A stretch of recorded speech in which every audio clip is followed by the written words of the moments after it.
Würde es dir was ausmachen, wenn wir das Interview in Englisch halten? Sorry, yes. Yeah, perfect. I All have right. So, uh, hello, Tony. Thank you for taking the time to having this interview. First of sure. all, maybe how are you?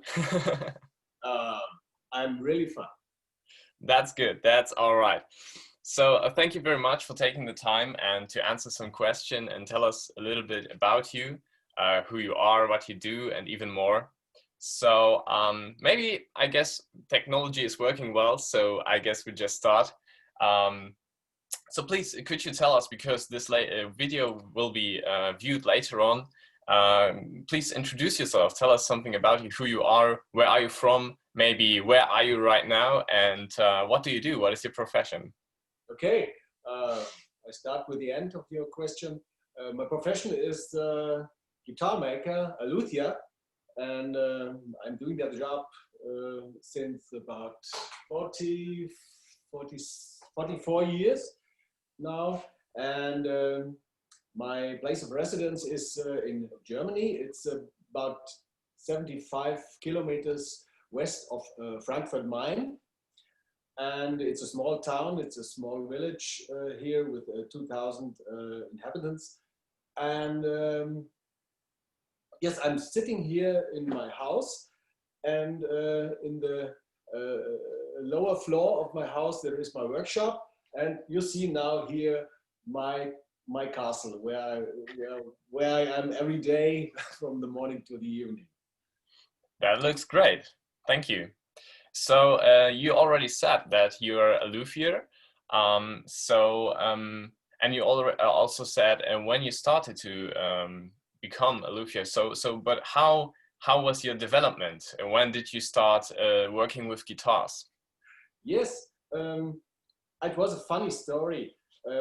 I wanted to be a sound engineer in 1975 when I was 15. And but it was not easy at that time. Now it's much more hard to become to study sound engineering, and so I give it up because of these problems with the tests and so on, and the study before some electric technique or something else.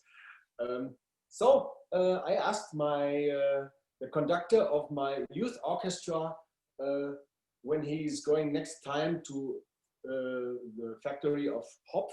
It was a big factory of guitar manufacturing factory, to ask if they have a job for a young guy who want to do something with music. I didn't think about to become a luthier. It was more dealer or something like this with musical instruments and so on. Okay. And he came back and he said, "Oh, they are looking for 2 luthiers next year. So when you are interested, go there." And I, luthier? Oh, what that? But I went there, and Dieter Hopf went around with me and my father in the workshop. My father had to drive me because I was 15, and so he asked me about 10 times, "Are you still sure that you want this?" And I always said, yes, I'm sure. And so a year later, in 76, on the 1st September, I started with the school there. It was there was a small, like a school room with also working benches and so on in the factory of Hopf. And we had a special teacher. It was Dragan Musulin, well-named luthier in Germany and all over the world. And he was teaching us. We were in this year we were 2 new students. Completely, we were 4 or 6. I don't remember it right. And so I started. And I did 3 years making these studies. Then my military time I did with the orchestra, within the military orchestra. And after that, I was working again at Hopf and at Reinhold Seifert. He was a mandolin maker, and there I met my later workshop partner, Uli Albert. And in 1982, we did the master examination. At that time, it was necessary to have a master examination that you can open a workshop. Okay. Now, you can open a workshop only when you say, I'm a luthier. Okay. And at that time, you had something like a bachelor. That was what I did at Hopf. And then the master I did in Mittenwald in Bavaria, in South Germany. The master examination together with my later workshop partner Uli Albert, who was a mandolin maker. He unfortunately passed away in 2016. All right. And since 1984, we opened the workshop. The brand was Albert and Müller.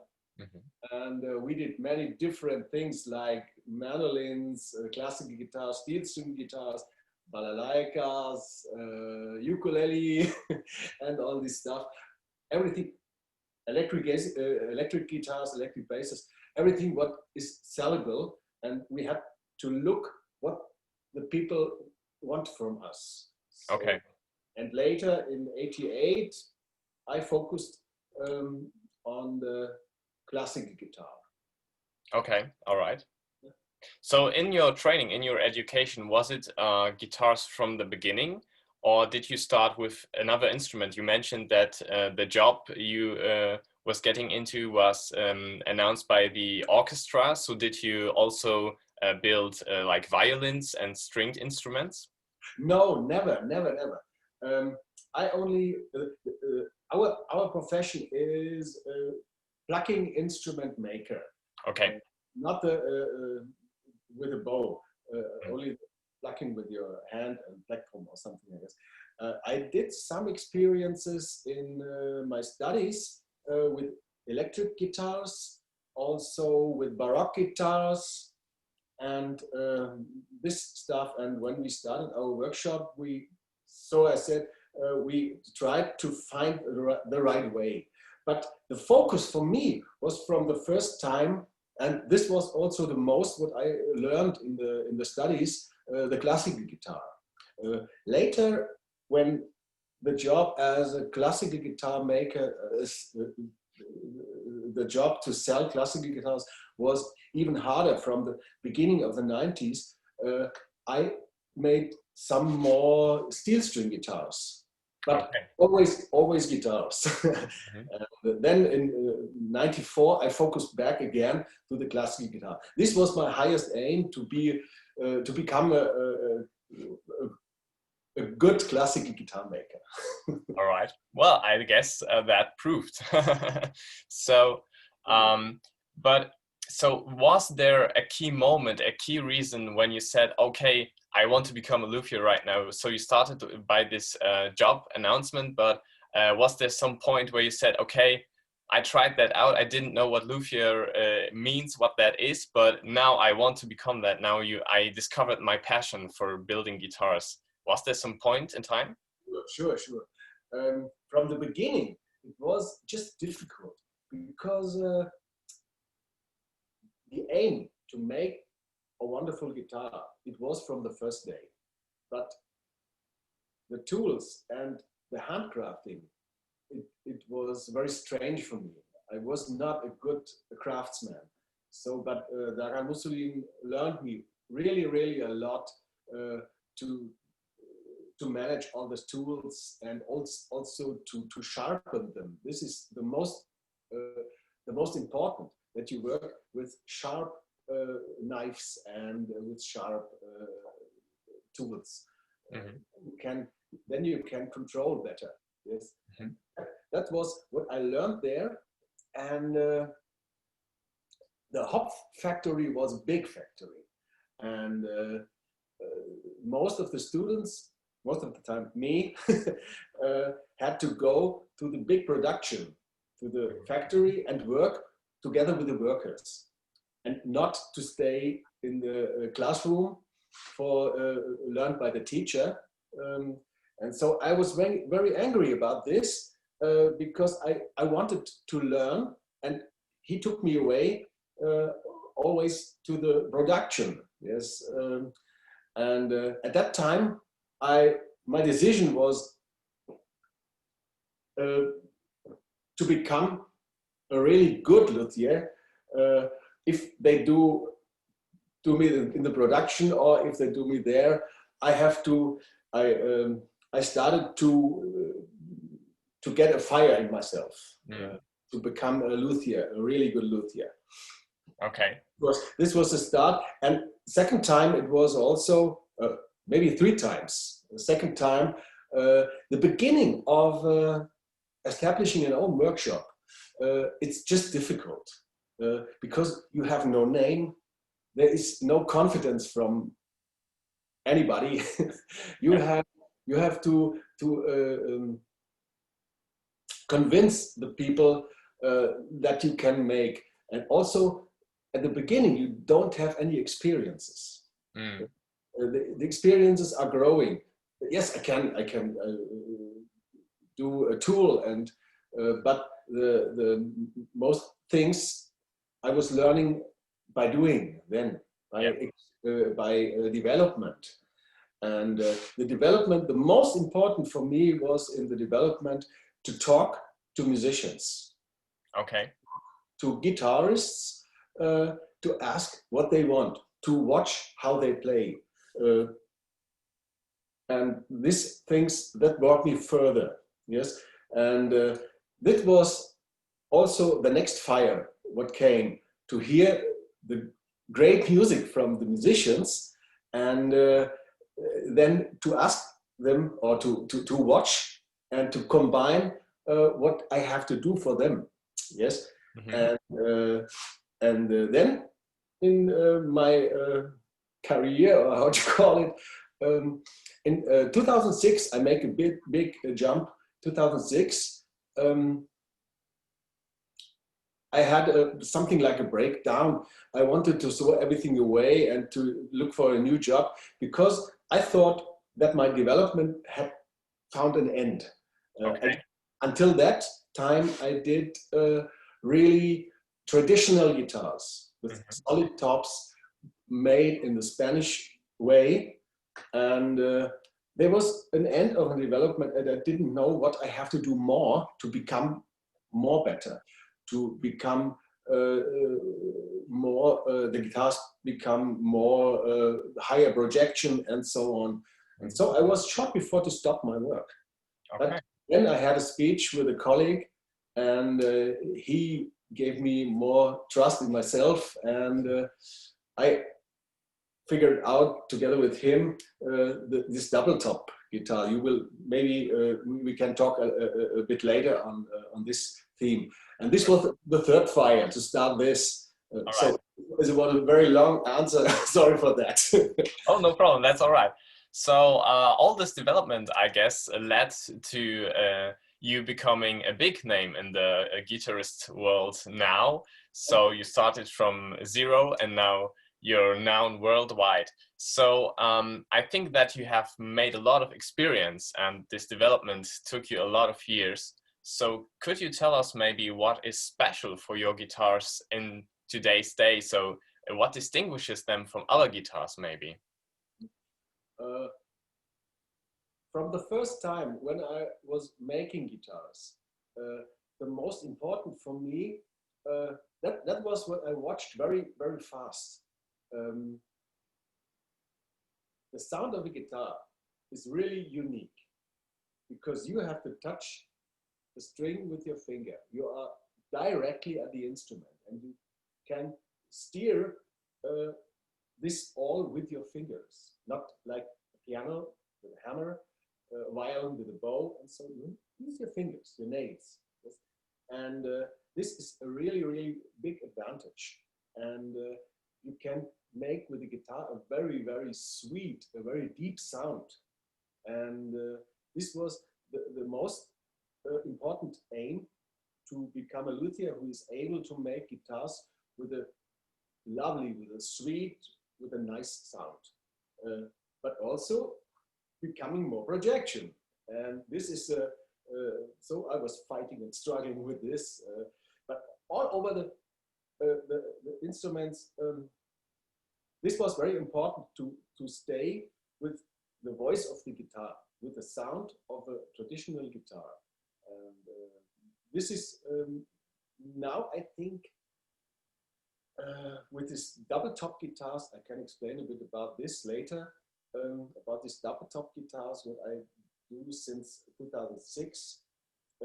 They have a bigger projection, but people say that my guitar is a bit outstanding or a bit special because it's very comparable with a solid top, with a traditional classical guitar. Yeah. Okay. This was always my aim to have this, and this is the biggest compliment I can get from the. All right.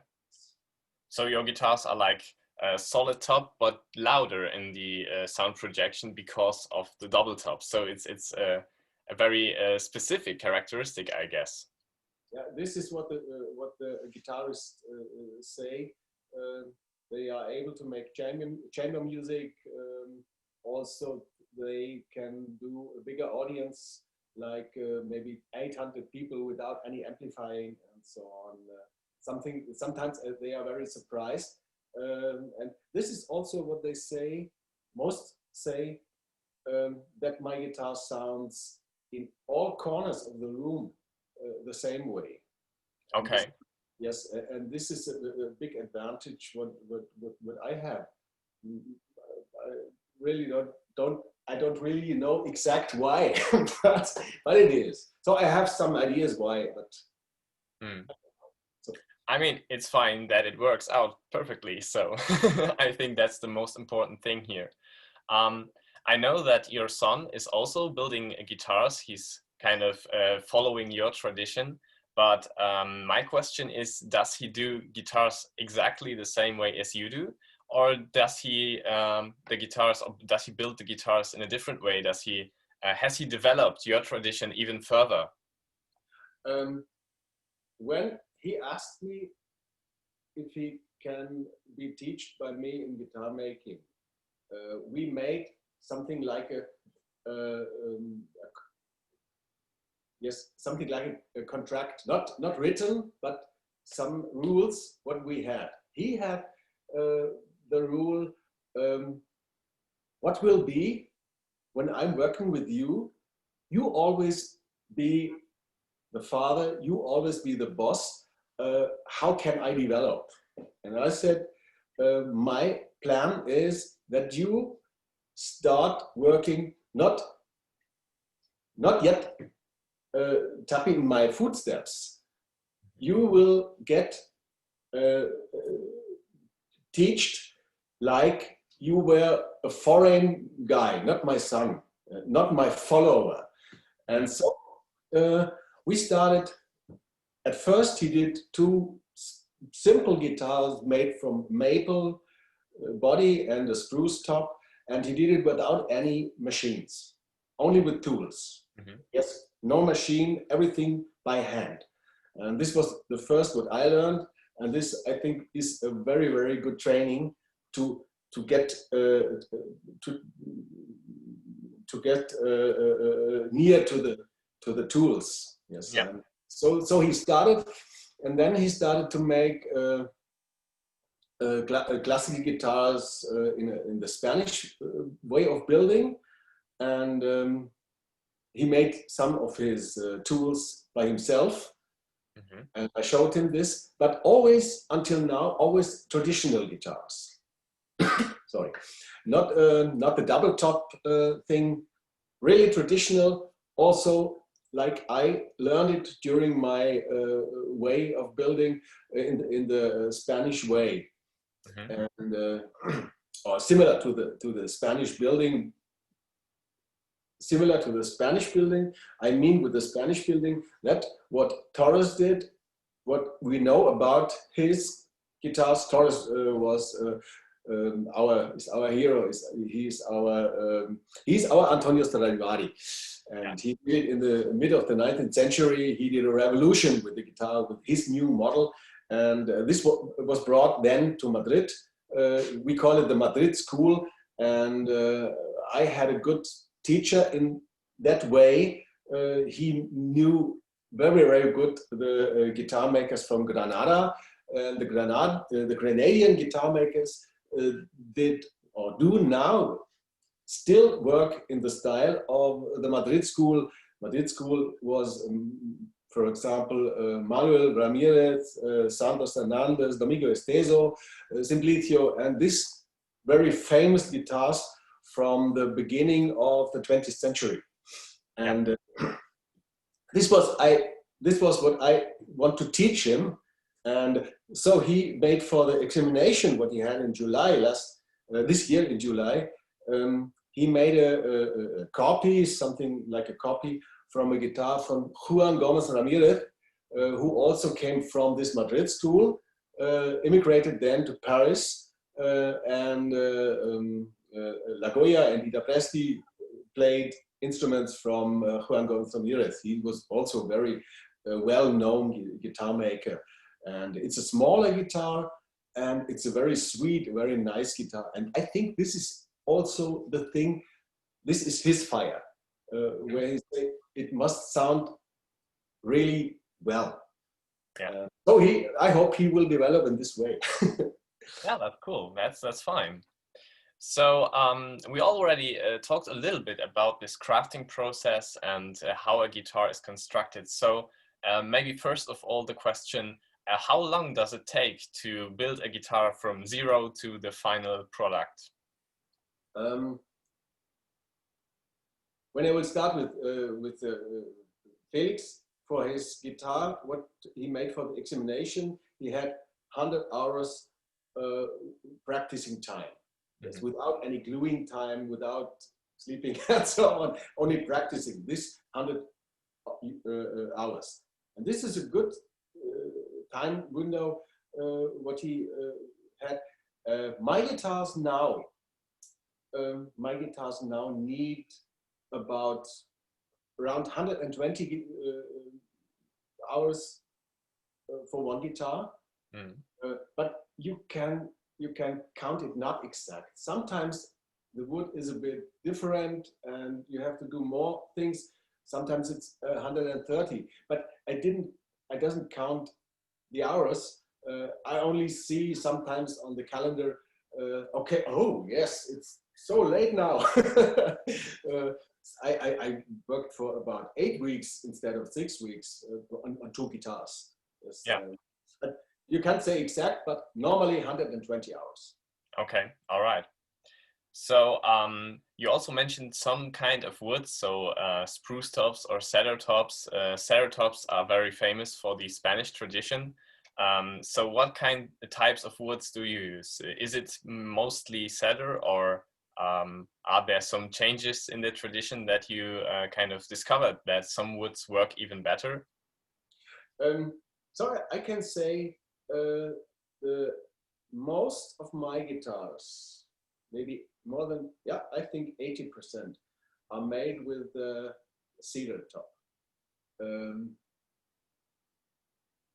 Because the most people who play my guitar are performing artists, and a cedar guitar is much more easy to handle. There are some advantages of the cedar guitar. The sound of the cedar guitar is a bit deeper, a bit darker, and the notes are more, the frequencies are lying more in the directly here area from your ear. So if you play, the cedar always, you think it sounds a bit louder, but this is only that the ball of the frequencies are more in the directly hearing area of the human. Spruce is just much more bright. For competition, my cedar guitars have a box frequency from about F sharp, around this, the deep F sharp, and the spruce guitars have G to G sharp. Yes, Okay. this is the normal. It's a bit higher, so the whole guitar is a bit brighter, and the spruce has much more harmonics, and so it sounds a bit brighter, and you feel the spruce guitar more, and the cedar guitar you hear more. Sorry Okay. for this, but so I feel it. All right. All right. So we also talked about the double top or the sandwich top. So maybe tell us about what is the difference between a solid top and a sandwich top, and do you only use cedar sandwich tops, or do you also have spruce sandwich tops or mixed sandwich tops? I think they are also common. So what would you recommend, and why maybe?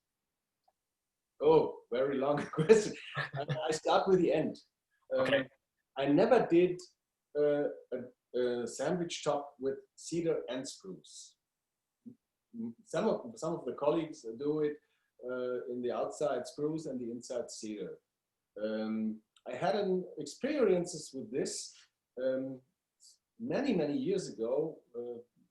I started at the time when I started, or before I started to make double tops. One of the customers of a good friend, Gerhard Wagner, one of the customers of Gerhard Wagner, showed us both how his guitar is working in a big like a conference or classroom. And I was standing in front of the guitar about 3 or 5 meters distance, and the guitar had a spruce top outside. The surface was spruce, and he played, and it sounded like a spruce guitar. And then I went through the room at the other end of the room, and as far as I was going, the color of the guitar was changing from spruce to cedar. Okay, that's interesting. I have a really easy explanation for this. I think it could be the right explanation, because when you plug the string, the top is starting vibrating, and is pressing the air out of the sound hole. Yeah. This is what is coming out here. This is what the far audience is hearing. And you, the player, or in the near area around the player, you will hear the movement, the vibration of the surface of the top. Okay.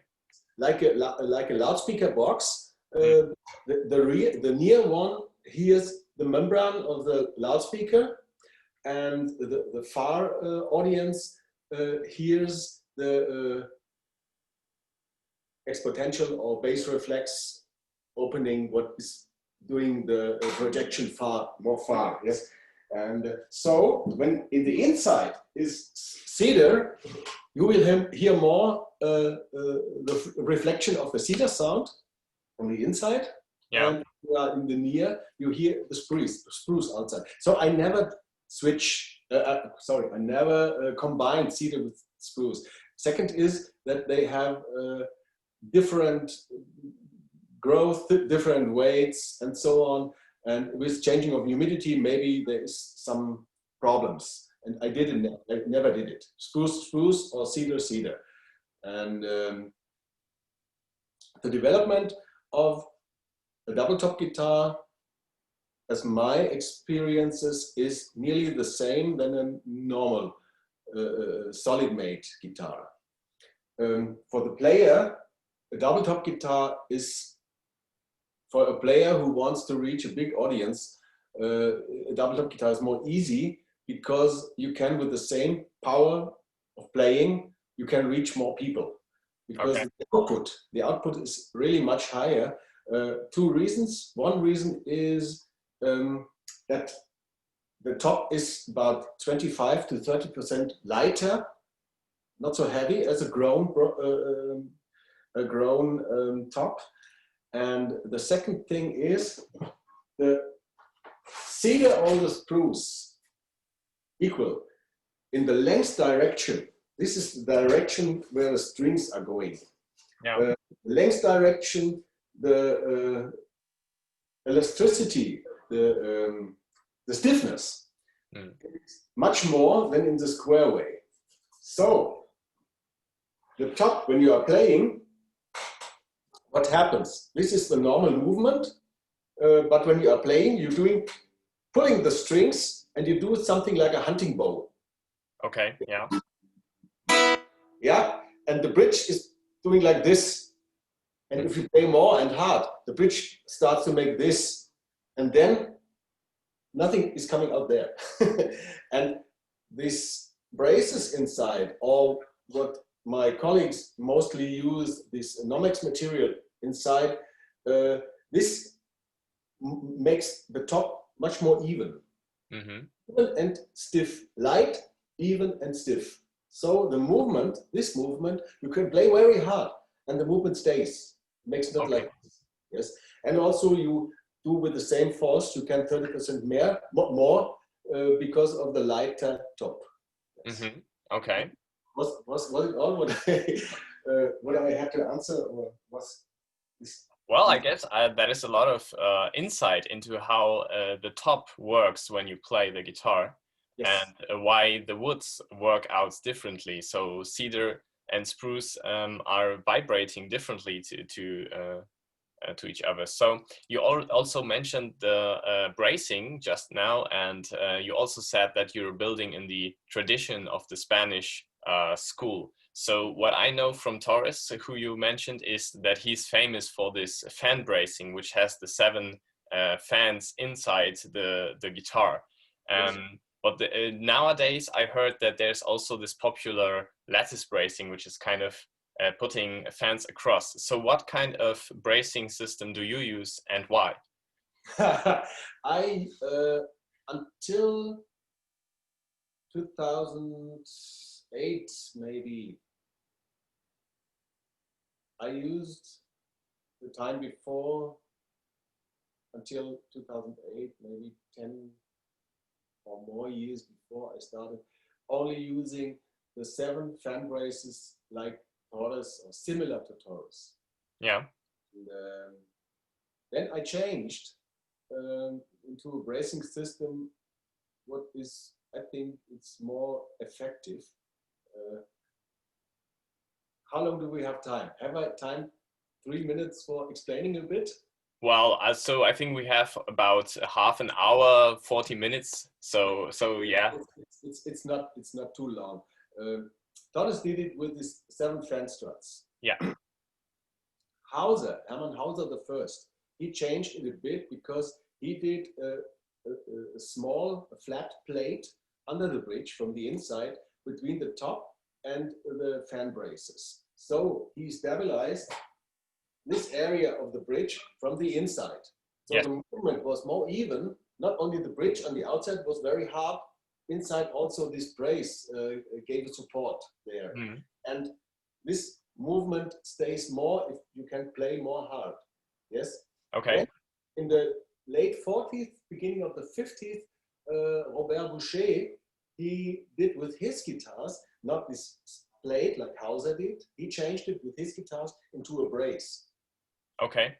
Similar to the guitars of the 19th or 18th century, the Baroque or the Romantic guitar. These guitars had 3 braces, 3 across bars, one under the bridge, one here and one here. And with the system of Torres and the nowadays guitars, this brace and this brace and this brace are staying. And this is not anymore because the fan braces, but Boucher did the fans, and over the fan braces, this brace. Okay. For me, it's the building bridge between the bracing of the Romantic guitar and the Torres model. Yes. Okay. Since 2008, I use 5 fan struts and this brace from here to here. Okay. The reinforcing. All right. I mean, that was a little excursus into guitar construction history, I guess. Very good. have it in my mind, I have to tell it.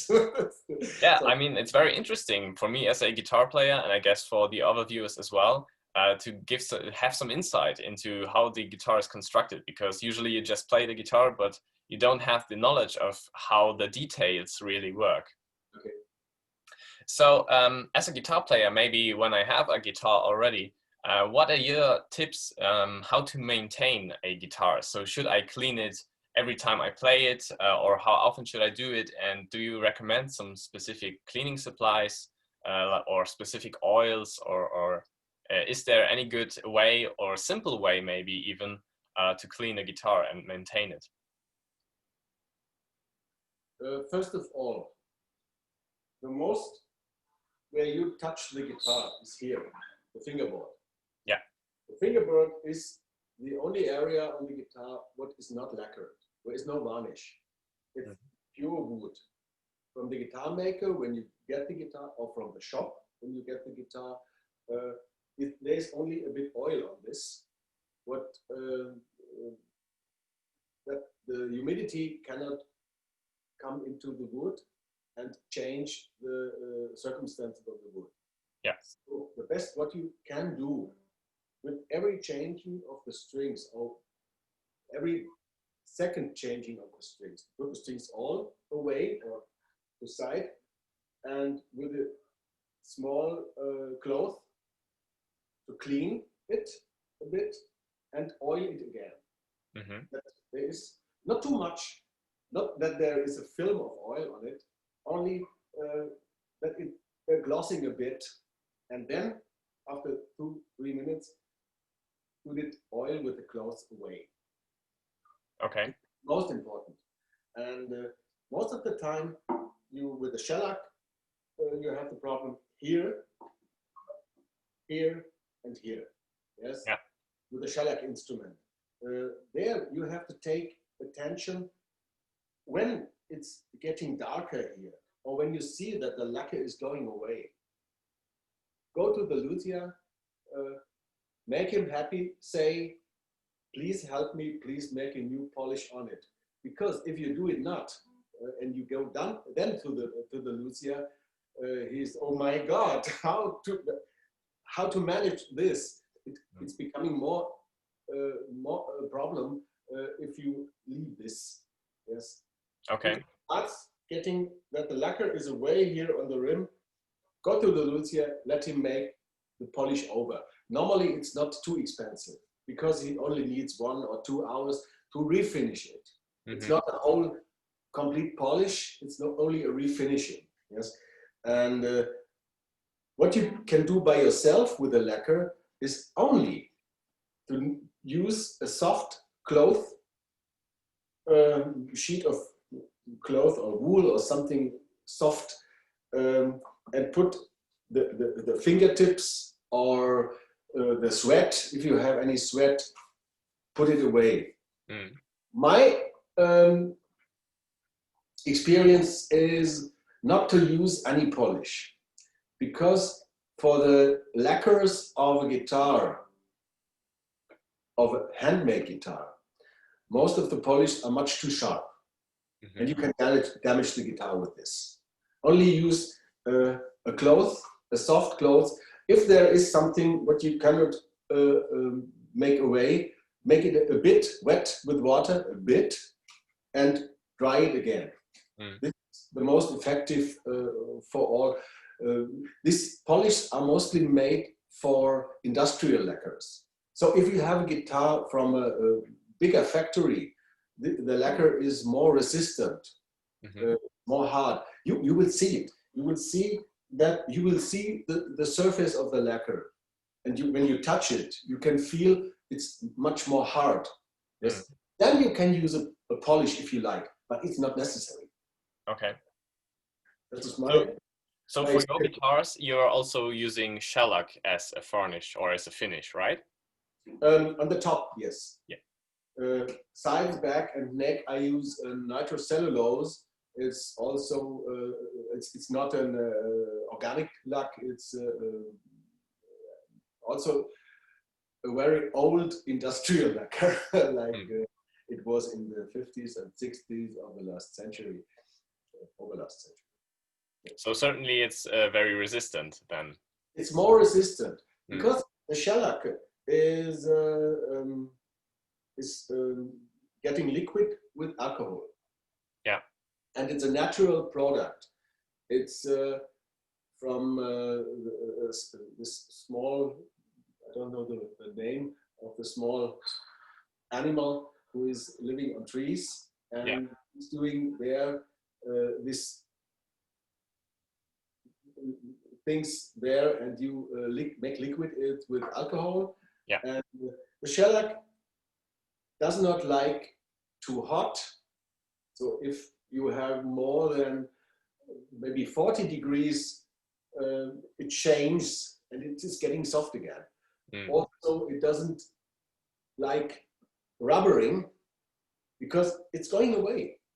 If you have a fresh made shellac guitar and you make like this and you smell, you can smell the shellac because it's suddenly getting very liquid or it's not very resistant, and it's very, very thin varnish.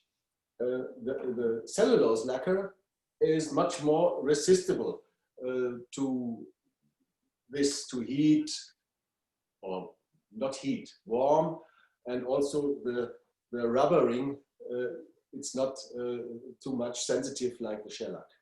And this industrial lacquer, like PU lacquer or DD lacquer or acryl, they are much more resistant, but they don't let the sound go out because they are too hard. The top cannot vibrate in the same way. This is why I use shellac for the top, that the top can vibrate. All right. Cool. So do you also have a suggestion for guitar players how to find the best strings for your guitar? So the experience is that different strings sound different on specific guitars. Do you have strings that sound very good with your guitars, and how can I find good strings? Testing, testing, testing, and always testing. This is the only thing what I can say. With me, it is, I have since more than 20 years, I use the same brand and the same type of strings, because this is one constant thing in my building. Yes, so I can change something small on the guitar, and when I pull on the strings, I have the same sound with the same string. This is really very important. Yes, I think other strings are for some other players much better, but so I have a constant result. Okay. But for guitarists which getting a new guitar, I tell them what I use always, and then they can go from this to back to the string what they did before on her guitar, on the formal guitar, and then compare, and then use maybe the next. One thing else, the one, second, and third often is be used with the carbon. And this is also a taste of the guitarists. I don't like it so much, the carbon strings. I mostly more like the nylon string. And but this is really a taste. Okay. Some of my customers use really these carbon strings completely. Some use only the third string as carbon. So you have to pay attention. It can be if you use the third string on carbon. The carbon string is much more thinner than the nylon string. And when the guitar is made from the guitar maker for a nylon string, the slot is a bit wider. And if you use then the carbon string, it can be that the carbon string is buzzing. Yeah. So please contact your luthier or your shop, tell him, and so he has to make a new nut, a new saddle there. All right. So that's what I can say about the strings. It's testing. Never stop testing. All right. But that's a good tip with the carbon string, that it is thinner and then you should adjust the saddle. That's something I didn't know. Very good. Do you also have some recommendations for a guitar case, especially, for example, if someone is traveling a lot with plane or with bus or whatever? So it should be a very solid case. Do you have something you could recommend? Sure.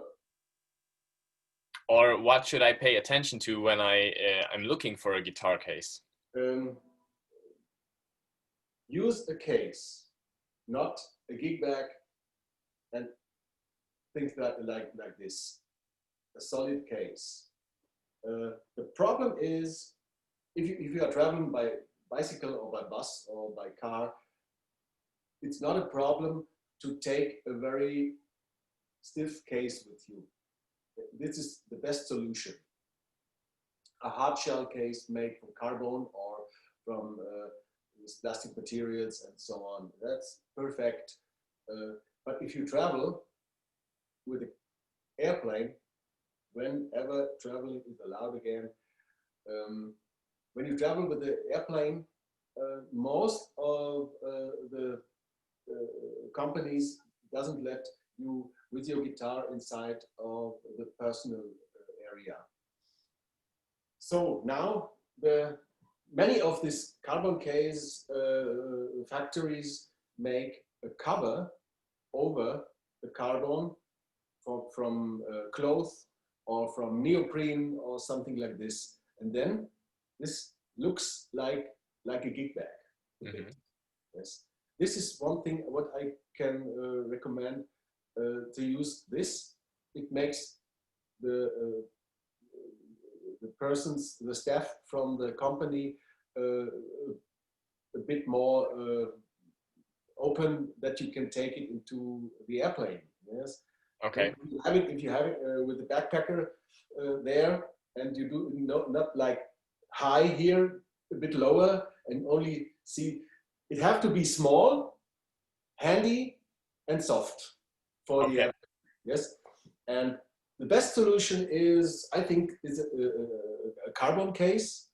And also what is very important, that is, it's going closed, really closed, because of the humidity. Some of them have a lining around with plastic or with gum, what is going into each other. Yes. And this is very important. If you travel a lot in different humidities, maybe from South China with a 95% or 99% to the desert of Arizona with no humidity, please leave the case closed if you're not playing. And if you are playing, open the case, take the guitar out, close the case again. This is very important, that the small climate stays into the case. Mm. If the case is fixed closed, it will stay. So you will always take your climate from home with you. Okay. This is important if you travel a lot. Yeah. All right. That's a good tip. That's a good advice. So I think I might skip the next question, because we already talked about how you build guitars and what do you change in the Spanish tradition. But maybe we can take this opportunity now to show us a little bit around your workshop and tell us about some maybe tools. So only a few examples or machines you're using, so we get an impression how the process of guitar construction is going. So there maybe we have a bit of problem. I cannot move the computer, but I can try to make it with my mobile if you let it go. Also, but I can also try to show things like here. Okay. Yes. Eventually, you will have to mute your computer now, so you don't get an audio feedback. Sorry. So I cannot manage. Maybe I can.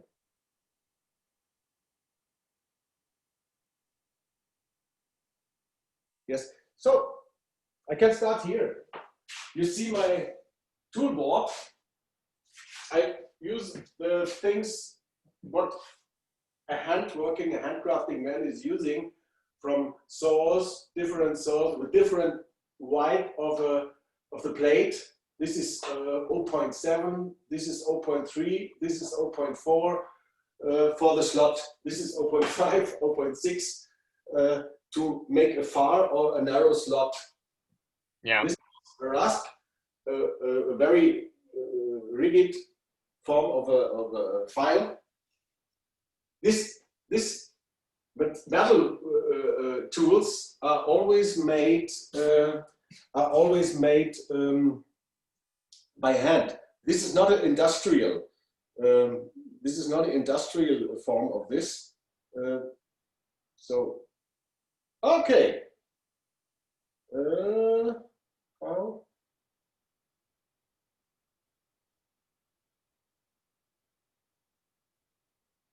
I'm not able. Yes, moment. I'm not able to do this.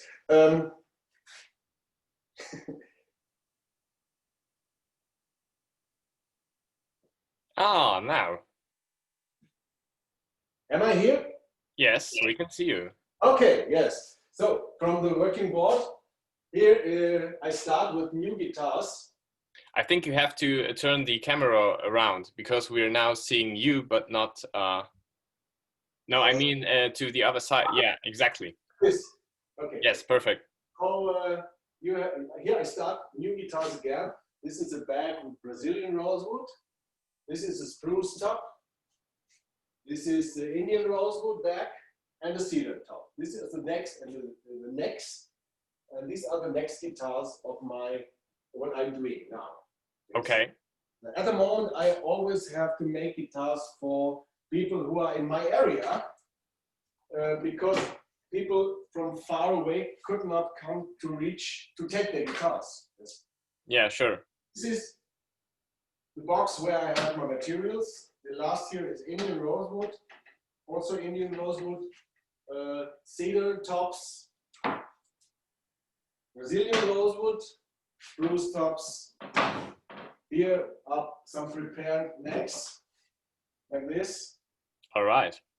So this is most machine work, the headstock and so on. So then we will go to these are the tools for making the double top. So I have to go to my machine room. You have a little view there. Okay.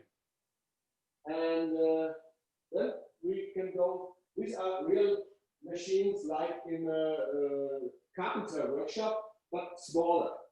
Okay, yeah. Yes, and my machines are very old because it's mostly that the new ones are not in the quality, not high than these old machines. Yeah, that's something to it. Yes, I go to the workshop of my son.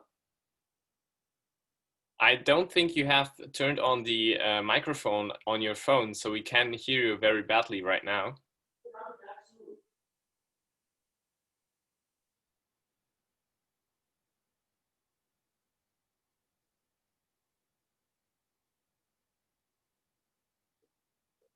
I only want to take the guitar back.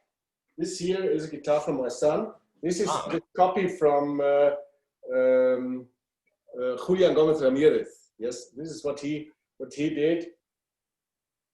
Beautiful. With a headstock from Julian Gomez. It's a small body. Spruce top, Indian rosewood, less purflings like he did it. He worked, and when he worked in Paris, he worked something like is working on a street, because his workshop was so little that he was using, so I leave this here. Okay, so thank you. That he was working on the street. He was not rich. He was a real poor guy, and but his instruments are fantastic in sound. Yes, and so Felix tried to catch this sound, and we both thought about this, how to get this sound. But it worked good. It's really similar, very similar to the guitars. I realized it's a spruce top, right? So Yes. I'm kind of confused because I usually associate the Spanish tradition with cedar tops. Did Ramirez also use spruce tops? Uh, so I have to tell, the cedar top was started by Jose Ramirez III, maybe the second, in the 60s of the last century. Also by Ignacio Fleta. This was the first luthiers who used the cedar top. Rodriguez also. But in the time before, all the guitars, Spanish or anywhere, they were made from a spruce top. Nobody tried cedar for this. Because maybe they were inspired from Andres Segovia to do this. He did bring many things forward. Also, he inspired Albert Augustin to use the nylon wire for the nylon string. Okay. And so things like that, yes. Maybe he was it who told them, tried it to take, yes. And the first were in the 60s, the Spanish builders, Ramirez III, he was what made the cedar guitar really alone standing. Yes.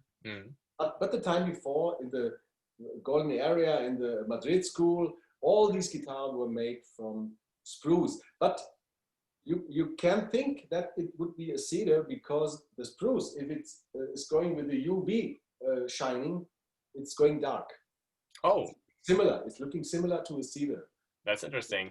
So, but it's really spruce. Okay. Yes. Okay. So now I wanted actually to ask how you think the guitar construction will develop in the nearest future, but maybe more interestingly, and that's kind of spontaneous, you could maybe tell us a little bit about how the guitar construction is now in the situation of the corona pandemic and all this lockdown. Did you realize that there's some change in how you work, or how maybe the communication between you as luthier and guitarists or customers works? It's quite different. The workmanship is not different. I'm always in quarantine because I'm here. I'm in my workshop. Yeah, I have not to travel around. But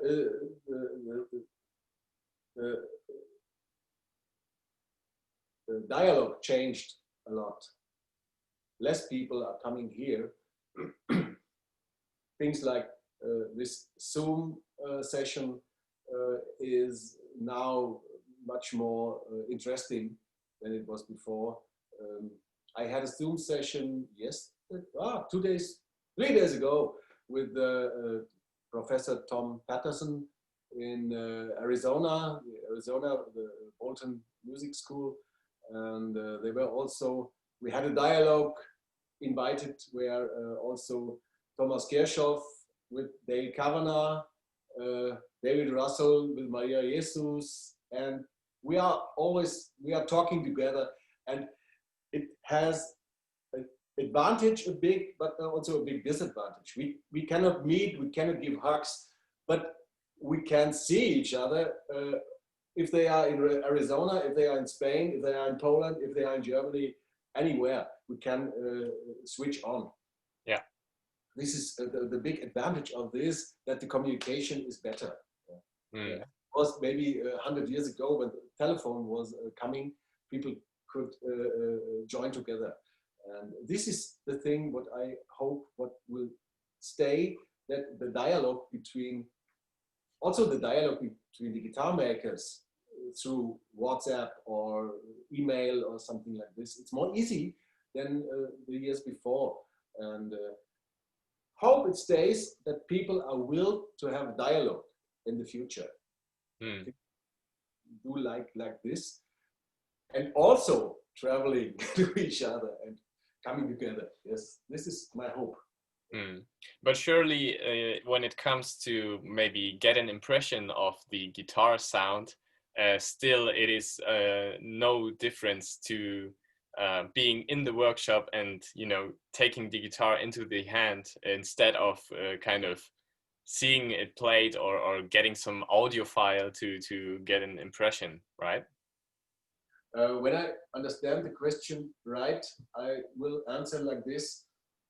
There is nothing what can replace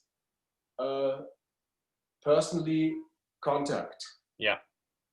For example, a meeting with the customer, with talking, with trying, with playing, and also to join a guitar concert. This is for me the highest, to hear a wonderful player in a wonderful concert. It's a very celebrating moment, and this can a monitor not give.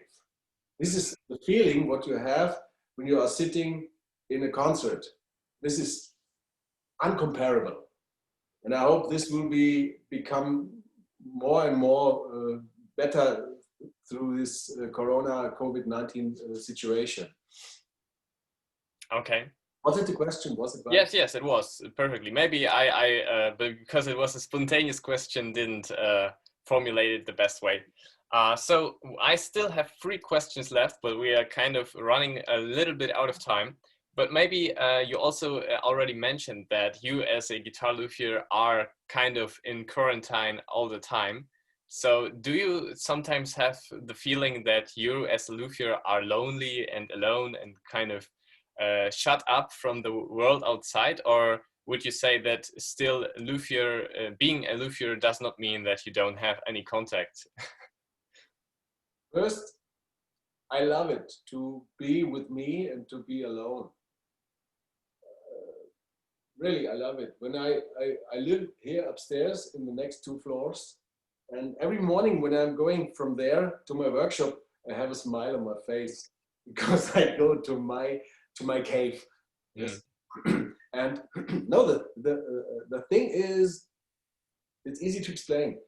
Guitar making is very a high concentration job.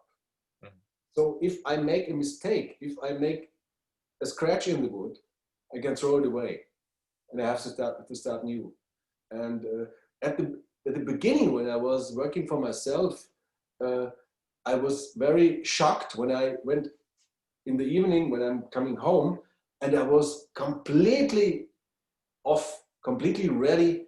Oh, I didn't know why, because working with the tool and so, but the concentration is very, very extremely.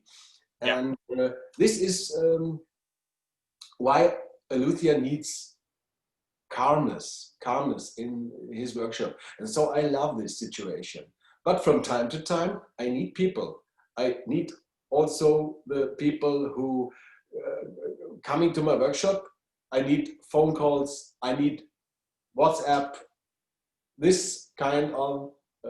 So I'm very thankful that you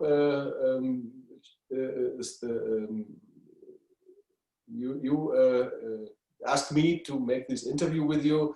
It's a big honor to have this. Say hello, and Yola and all the participants and so on. So this is what I need, and the dialogue to the guitarists, the dialogue to the colleagues. Some of them I have a good relationship, but also I have the neighborhood. So I'm at the weekend I'm drinking beer with my neighbor, and so on. There is, but I would not be a guy who is living in a big city.